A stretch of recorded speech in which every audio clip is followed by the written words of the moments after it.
तो good evening. जैसे कि आप सभी को पता है कि हम लोग यूपी पीसीएस से रिलेटेड जो इंपॉर्टेंट क्वेश्चंस हैं आपके मंथ वाइज वो डिस्कस कर रहे हैं। इसी सीरीज में आज हम बात करेंगे आपके अगस्त से रिलेटेड जो इंपॉर्टेंट क्वेश्चंस हैं उनके बारे में। ठीक है, और साथ ही साथ जैसे मैंने बताया था कि टोटल हम 500 क्वेश्चन डिस्कस करने वाले हैं, बट हम टारगेट करेंगे 600 क्वेश्चन के आसपास, ताकि आपका सारा एरिया कवर हो जाए, यूपी का भी कवर हो जाए, नेशनल भी कवर हो जाए और इंटरनेशनल भी कवर हो जाए।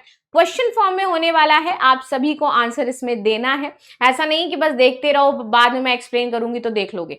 भले ही गलत बताओ लेकिन बताओ एटलीस्ट। ठीक है, तो चलिए क्लास को शुरू कर लेते हैं और देखते हैं भैया कि आज हमारे सामने पहला प्रश्न 5 करोड़ का कौन सा आ जाता है। राइट, देखो पहले ही क्वेश्चन मैंने 5 करोड़ का दे दिया है। तो देखो सबसे पहले प्रश्न हमसे ये पूछ रहा है कि निम्नलिखित कथनों पर विचार करें। कथन क्या है? कथन पहला है कि उत्तर प्रदेश विधि विरुद्ध धर्म संपरिवर्तन प्रतिषेध विधेयक 2024, इसके अंतर्गत दोषी अगर पाए जाते हो तो आरोपियों को 20 वर्ष अथवा आजीवन कारावास की सजा होगी। दूसरा यहां पर कह रहा है कि इस विधेयक के तहत दर्ज अपराध जमानती और गैर संज्ञेय होगा।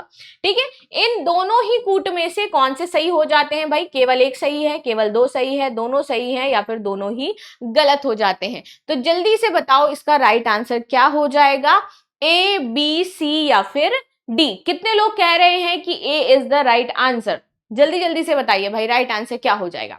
चलिए, इसका जो राइट आंसर है मैं बता देती हूं, वो है केवल एक। आपको 20 वर्ष या आजीवन कारावास की सजा होगी। आप थोड़ा सा इस कानून के बारे में, विधेयक के बारे में जान लेते हैं। ये जो विधेयक है आपका लव जिहाद से संबंधित विधेयक हो जाता है, जहां पर जबरन धर्मांतरण करवाया जाता है या फिर धर्मांतरण के उद्देश्य से शादी की गई होती है, उस उद्देश्य से यहां पर ये बनाया गया था। उत्तर प्रदेश विधानसभा ने उत्तर प्रदेश विधि विरुद्ध धर्म संपरिवर्तन प्रतिषेध संशोधन विधेयक 2024 पारित किया। ठीक है, इसमें दोषी पाए जाने वाले को अधिकतम आजीवन कारावास की सजा का प्रावधान है। मुख्य बिंदु तो धोखाधड़ी, धमकी देकर के विवाह के वचन या फिर साजिश से धन परिवर्तन कराने पर 20 वर्ष तक या फिर आजीवन कारावास की सजा होगी। अपराध को सबसे गंभीर श्रेणी में यहां पर रखा गया है इसे, कि अगर धन परिवर्तन किसी का कराया जाता है तो ये सबसे गंभीर अपराध माना जाएगा। ठीक है, और ये अजमानतीय श्रेणी में आ जाता है कि इसके तहत जमानत भी नहीं होगी। एफआईआर दर्ज कराने का अधिकार पीड़ित परिजनों या फिर किसी भी व्यक्ति को है। सुनवाई केवल सत्र न्यायालय जो है वहीं पर होगी। विवाह हेतु स्वेच्छा से धन परिवर्तन करने वालों को 60 दिन पहले डीएम को आवेदन देना अनिवार्य होगा कि आप लोग स्वेच्छा से धन परिवर्तन कर रहे हो। तब वो 60 दिनों में ये देखती है कि ये स्वेच्छा से करा जा रहा है या फिर इसको कहीं किसी तरीके से बहुत ज्यादा प्रताड़ित किया गया है, ऐसी कोई चीजें रही हैं। Now second question is, Uttar Pradesh में इंटीग्रेटेड मैन्युफैक्चरिंग और लॉजिस्टिक क्लस्टर की स्थापना से संबंधित निम्नलिखित कथनों पर विचार करें। उत्तर प्रदेश सरकार ने 30 जिलों में 33 IMLC स्थापित करने की प्रक्रिया शुरू की। ये ILMC 5 प्रमुख एक्सप्रेसवे जैसे कि गंगा, बुंदेलखंड, आगरा, लखनऊ, गोरखपुर लिंक और पूर्वांचल के किनारे विकसित किए जाएंगे। आगरा और अलीगढ़ में डिफेंस कॉरिडोर निर्माण हेतु अतिरिक्त भूमि आवंटित की जाएगी। UPEIDA उत्तर प्रदेश एक्सप्रेसवेज और औद्योगिक विकास प्राधिकरण की स्थापना 2017 में की गई थी और इसका मुख्यालय प्रयागराज में हो जाता है। यहाँ पे पूछ रहे हैं आपके कौन से कथन सही हैं? केवल 1 और 2, 1, 2 और 3, केवल 2 और 4, 1, 2, 3, 4। तो जल्दी से बता दो भैया कि इसका राइट आंसर क्या हो जाता है आपके integrated manufacturing and logistics cluster को लेकर के जो सरकार योजना लेके आई थी, किसको लिंक कर रही है, नहीं कर रही है, कौन सा स्टेटमेंट सही है, कौन सा नहीं है? सोच लो, 1 मिनट का समय है आपके पास और जल्दी से इसका आंसर दे दो मुझे, क्योंकि आपके प्रश्न जो है बहुत अच्छे लेवल के बनाए गए हैं, यहाँ पर बहुत अच्छे से एक्सप्लेनेशन दिया गया है आपके एग्जाम के पॉइंट ऑफ व्यू से, तो ये बिल्कुल सही हो जाते हैं और अच्छे हो जाते हैं। राइट, तो जल्दी जल्दी भैया आंसर दो, इसका क्या हो जाता है? ए, बी, ओके। चलिए आगे आ जाते हैं। इसका जो राइट आंसर है वो आपका होगा बी, 1, 2 और 3। समझते हैं आप कथन 1 के बारे में। हाल ही में उत्तर प्रदेश सरकार ने 30 जिलों में 33 इंटीग्रेटेड मैन्युफैक्चरिंग और लॉजिस्टिक्स क्लस्टर की स्थापना प्रक्रिया शुरू करी है। कथन 2, ये IMLC के 5 प्रमुख एक्सप्रेसवे के किनारे विकसित किए जाएंगे। कथन 3, आगरा और अलीगढ़ में डिफेंस कॉरिडोर के लिए अतिरिक्त भूमि आवंटित की गई है। साथ ही फिरोजाबाद, इटावा और कन्नौज में भी इंडस्ट्रियल कॉरिडोर आपके बनाए जा रहे हैं। 4 गलत क्यों है? क्योंकि यूपीईआईडीए की स्थापना 2007 में की गई थी, ना कि 17 में। इसका मुख्यालय लखनऊ गोमती नगर स्थित पर्यटन भवन में हो जाता है। आगे आ जाते हैं, हाल ही में किस शहर को उत्तर प्रदेश में सौर ऊर्जा नीति 2022 के अंतर्गत आदर्श सौर नगर घोषित किया गया है? वेरी इंपॉर्टेंट क्वेश्चन हो जाता है, बहुत ध्यान से इस क्वेश्चन को पढ़ करके जाना। वाराणसी, अयोध्या, लखनऊ या फिर प्रयागराज? जल्दी से बताओ कि इसका आंसर क्या हो जाता है। और आप लोग कहां से मुझे देख रहे हो? अयोध्या, बनारस, लखनऊ, प्रयागराज, कोई स्टेट है तो मुझे बता दीजिए आप लोग जल्दी से। तो राइट आंसर इसका क्या हो जाता है, जल्दी बता दें आप सभी। चलिए, इसका जो राइट आंसर है वो है आपका क्या? बी। ज्यादा टाइम नहीं दूंगी मैं आंसर बताने के लिए, जल्दी से बताओ। पढ़ते टाइम आप देख लेते हो क्वेश्चन में क्या पूछा गया है, तो फिर इतना ज्यादा सोचने की जरूरत नहीं है। अगर आप बहुत 10 घंटा टाइम लगा रहे हो तो भी तो आपके एग्जाम में जब बैठोगे जाकर के और इतनी देर तक सोचोगे तो फिर सिर्फ करंट के क्वेश्चन कर पाओगे, बाकी क्वेश्चंस भी तो हैं, राइट। चलिए, आंसर इसका है बी। व्याख्या क्या है? तो अयोध्या में एनटीपीसी ग्रीन एनर्जी द्वारा 40 मेगावाट क्षमता का सौर ऊर्जा संयंत्र स्थापित किया गया है। ये राज्य नीति के तहत निर्धारित न्यूनतम 10% नवीकरणीय योगदान से दोगुना है और इसीलिए इसे आदर्श सौर नगर घोषित किया गया है। ये संयंत्र एनटीपीसी ग्रीन एनर्जी एलटीडी द्वारा मांझा, रामपुर हवालारा और मांझा सरायरासी गांवों में सरयू नदी के पास लगाया गया है। हाल ही में राष्ट्रीय चिकित्सा आयोग ने उत्तर प्रदेश में कितने नए मेडिकल कॉलेज बनवाने की अनुमति दी है? 5, 7, 9 या फिर 10? जल्दी से बताओ कि इसका आंसर क्या हो जाता है। 2 मिनट, चलो 2 मिनट ज्यादा हो गया, नहीं 1 मिनट चलो सोच लो कि इसका राइट आंसर क्या होगा, फिर मुझे जल्दी से बताओ कि भैया जो राष्ट्रीय चिकित्सा आयोग है उसने कितनी अनुमति दी है उत्तर प्रदेश में नए मेडिकल कॉलेज बनाने के लिए। Okay, right answer is B, which is 7 is the right answer. NMC ने बिजनौर, बुंदेलशहर जो बुलंदशहर है, कुशीनगर, पीलीभीत, सुल्तानपुर, कानपुर देहात और ललितपुर, ये 7 ऐसी जगह हैं जहां पर नए स्वायत्त मेडिकल कॉलेज बनाने की घोषणा करी है। नेक्स्ट क्वेश्चन, हाल ही में उत्तर प्रदेश में किसे पुनः सक्रिय करने के निर्देश दिए गए हैं?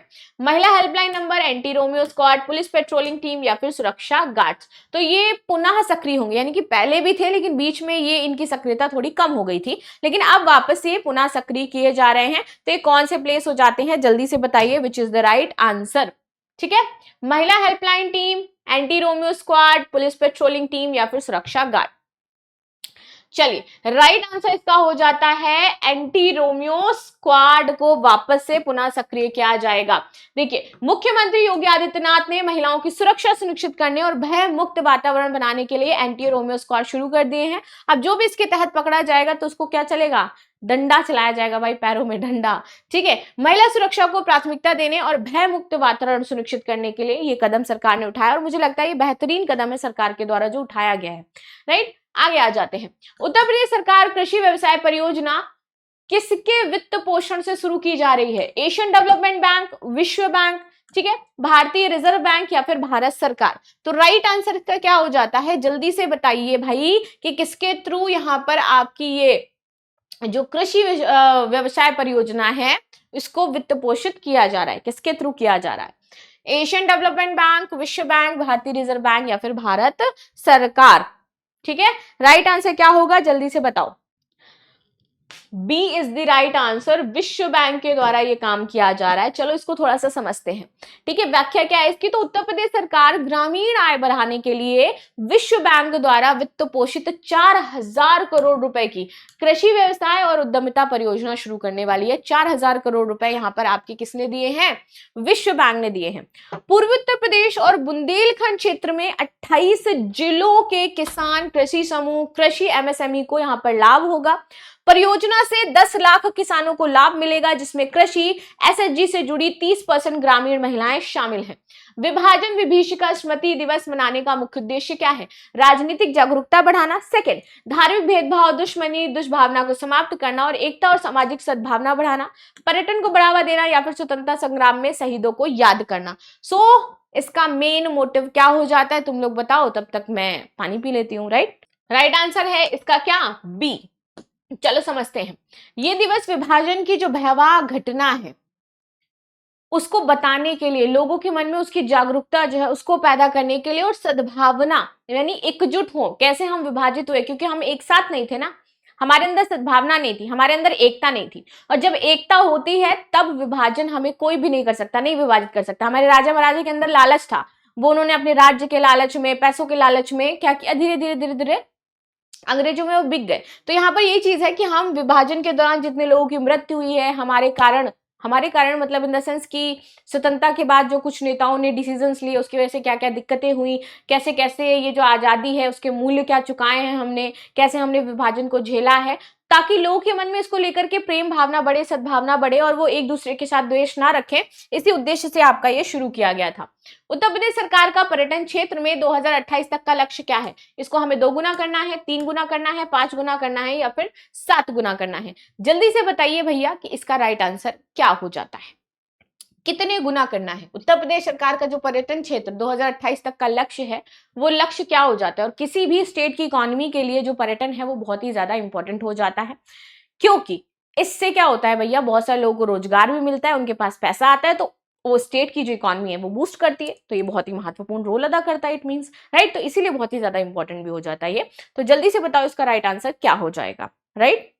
इसका राइट आंसर है 5 गुना वृद्धि करना। सी इज द राइट आंसर। अभी तो लग रहा है ना बी ही होगा सबका आंसर, नहीं भैया, सबका बी नहीं है, इसका आंसर सी हो जाता है। तो राज्य सरकार का लक्ष्य है कि 2028 तक उत्तर प्रदेश में जो पर्यटन है इसको 5 गुना बढ़ाया जाए। प्लस यहाँ पर आप देखोगे कि इसको बढ़ा करके ये 70,000 करोड़ का बनाना चाहते हैं। जीवीए और 80 करोड़ पर्यटकों को यहाँ पर आकर्षित किया जाएगा। 2023 में 48 करोड़ से अधिक पर्यटकों ने उत्तर प्रदेश में मनोरंजन और उसके सुंदर जो दृश्य हैं उसका आनंद लिया था। Now 9th question, Uttar Pradesh board कक्षा 6 से व्यावसायिक शिक्षा क्यों शुरू कर रहा है? क्लास 6 से हमें बिजनेस सिखाया जाएगा, जो एमबीए हम करते हैं जाकर के ना, अब एमबीए की जरूरत नहीं, क्लास 6 से ही हमको एमबीए सिखा दिया जाएगा, राइट? तो केवल तकनीकी शिक्षा को बढ़ाने के लिए, छात्रों को कक्षा 12 तक उद्यमशीलता और कौशल प्रदान करने के लिए, खेल और सांस्कृतिक गतिविधियों को बढ़ावा देने के लिए, या फिर केवल सरकारी नौकरियों के लिए तैयारी हेतु? क्या इसका राइट आंसर होगा? जल्दी से बताओ मुझे। What is the right answer? क्यों भाई हम चाहते हैं कि उद्यमिता बढ़े? क्यों चाहते हैं रोजगार मिले लोगों को। रोजगार मिलेगा तो अगेन क्या होगा, उनके पास पैसा होगा एंड इंक्लूसिव ग्रोथ होगी हम सबकी, राइट? तो चलिए इसका जो राइट आंसर हो जाता है वो ये हो जाता है कि छात्रों को कक्षा 12 तक उद्यमशीलता और कौशल प्रदान किया जाए ताकि वो फ्यूचर में अपने स्टार्टअप्स को शुरू कर सकें, जिससे हमारे भारत जो है वो उद्यमशीलता स्टार्टअप्स में आगे बढ़े जाकर के। तो उत्तर प्रदेश बोर्ड का उद्देश्य छात्रों में विभिन्न व्यवसायिक क्षेत्रों में कौशल प्रदान करना है और 12 तक उनके अंदर उद्यमशीलता और आत्मनिर्भरता को बढ़ावा देना है। तकनीकी शिक्षा तक ये सीमित नहीं है, बल्कि ये सेवा, मशीनरी और कृषि आधारित जो व्यवसायिक शिक्षा है वो भी इसमें शामिल है। उत्तर प्रदेश की नई सोशल मीडिया पॉलिसी का मुख्य उद्देश्य क्या है? केवल सोशल मीडिया प्लेटफॉर्म्स में विज्ञापन बढ़ाना, सोशल मीडिया की सामग्री को विनियमित करना और सरकार की योजनाओं को साझा करना, केवल सोशल मीडिया इन्फ्लुएंसर्स को कर मुक्त लाभ देना, केवल यूट्यूबर पर कंटेंट क्रिएशन को प्रोत्साहित करना। तो जो यूट्यूब हैं, कंटेंट क्रिएटर्स हैं, उनको यहाँ पर प्रोत्साहित करना। क्या इसका राइट? बहुत ईजी है भाई, हाँ बिल्कुल सही, B is the right answer. Social media सामग्री को विनियमित करना और सरकार की योजनाओं को साझा करना। सो नई पॉलिसी आई है जिसके तहत कहा गया है कि जो फेसबुक, इंस्टा या एक्स चलाते हैं तो वहां पर आप सरकार की जो अच्छी योजनाएं हैं उनको साझा करिए। अगर आप ऐसा करोगे तो सरकार आपको पैसा भी देगी, जो अच्छी रील्स बनाएगा, अच्छा काम करेगा। मतलब हम चाहते हैं हम रील बनाए, ठीक है। आगे आते हैं, इस पॉलिसी में आपत्तिजनक सामग्री जैसे कि राष्ट्र विरोधी, असामाजिक, फेक न्यूज या फिर भड़काऊ अगर पोस्ट आपने डाली तो आपके खिलाफ एक्शन होगा और आपको कुछ पैसे भी देने पड़ेंगे, उसके तहत चीजों या जुर्माना जो है वो जमा करना पड़ेगा। सोशल मीडिया इन्फ्लुएंसर्स इस पॉलिसी के अनुसार अधिकतम कितनी आय अर्जित कर सकते हैं? 5 लाख प्रति माह, 8 लाख प्रति माह, 10 लाख प्रति माह या फिर 2 लाख प्रति माह? ये सरकार दे रही है, तो भैया कितनी आय अर्जित कर सकते हैं इसके थ्रू? चलो जल्दी बताओ।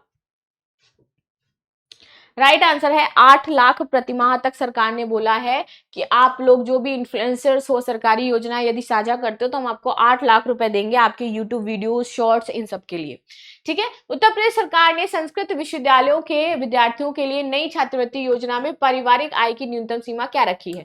25,000, 50,000, कोई आय नहीं है, या फिर 1 लाख रुपए? बहुत ही ज्यादा इंपॉर्टेंट हो जाता है ये, याद रखना इसको, वेरी वेरी इंपॉर्टेंट। कितनी सरकार ने यहाँ पर न्यूनतम आय का प्रावधान किया है, क्योंकि थोड़ा सा बदलाव किया गया है इसमें, तो वो क्या बदलाव किया गया है मुझे जल्दी से बताइए। राइट आंसर क्या हो जाएगा इसका, जल्दी से बताओ। क्या लगता है, 25,000 है, 50,000 है, 1 लाख है, या कोई भी नहीं है? चलिए, जो राइट आंसर है वो है कि कोई आय सीमा नहीं है, कोई भी आय सीमा नहीं है, सभी विद्यार्थियों को छात्रवृत्ति दी जाएगी। देयर इज नो आपका जो इनकम क्राइटेरिया है, 50,000 रुपए पहले थी यहाँ पर आय सीमा, ठीक है, लेकिन अब ये 50,000 का जो क्राइटेरिया है इसको खत्म कर दिया गया है। अब बोला गया है सभी विद्यार्थी, चाहे वो किसी भी परिवार से आते हो, क्या कितनी भी उनकी आय हो, इससे कोई इफेक्ट नहीं पड़ेगा, सबको छात्रवृत्ति दी जाएगी, सभी छात्रवृत्ति के पात्र हो जाएंगे। राइट, आगे आ जाते हैं। एसएलसीआर परियोजना का मुख्य उद्देश्य क्या है? केवल नदी किनारे पर्यटन को बढ़ाना, सतत उपयोग से वरुणा नदी को बहाल करना और स्वच्छ नदी का जल बनाए रखना, केवल जल संग्रहण के लिए बांध निर्माण करना, या फिर केवल जल संकट पर शोध करना। तो क्या इंपॉर्टेंट चीज हो जाती है आपकी ये जो एसएलसीआर परियोजना लाई गई है इसका? ठीक है, जल्दी बताओ।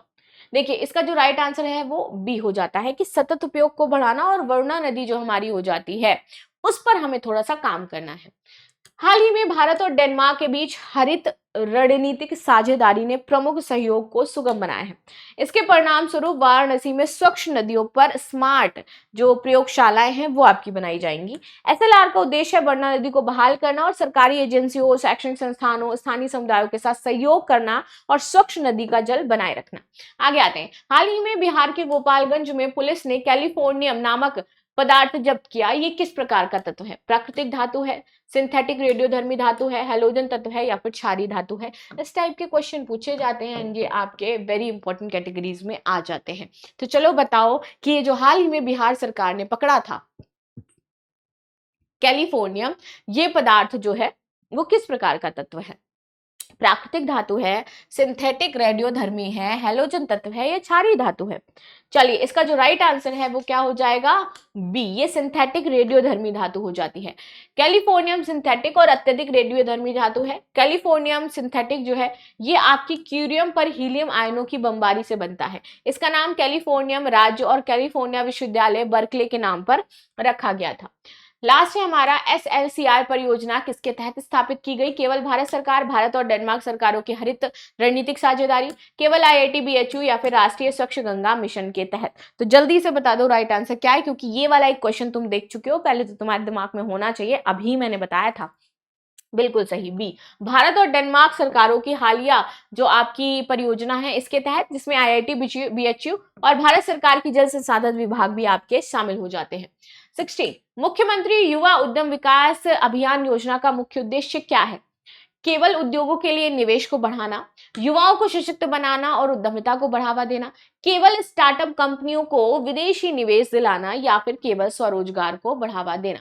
सो which is the right answer? जल्दी से बता दीजिए कि इसका राइट आंसर क्या हो जाएगा? बी है आपका। इस योजना का उद्देश्य युवाओं को सशक्त बनाना और उद्यमिता के अवसर देना है। तो ये थे आज के हमारे 16 क्वेश्चंस जो हमने डेवलप किए हैं, जो हमने पढ़े हैं, जो हमने समझे हैं, एक एक पॉइंट्स क्लियर किया है। तो मिलते हैं अब हम लोग नेक्स्ट क्लास में, तब तक के लिए धन्यवाद। लाइक शेयर सब्सक्राइब करना बिल्कुल भी ना भूलें, and thank you so much. Session में डेली आया करो, क्योंकि डेली इंपॉर्टेंट चीजें मैं इसमें डिस्कस करती हूँ। ये क्वेश्चन वाकई आपके एग्जाम के पॉइंट ऑफ व्यू से बहुत ही ज्यादा इंपॉर्टेंट है। Right, thank you again.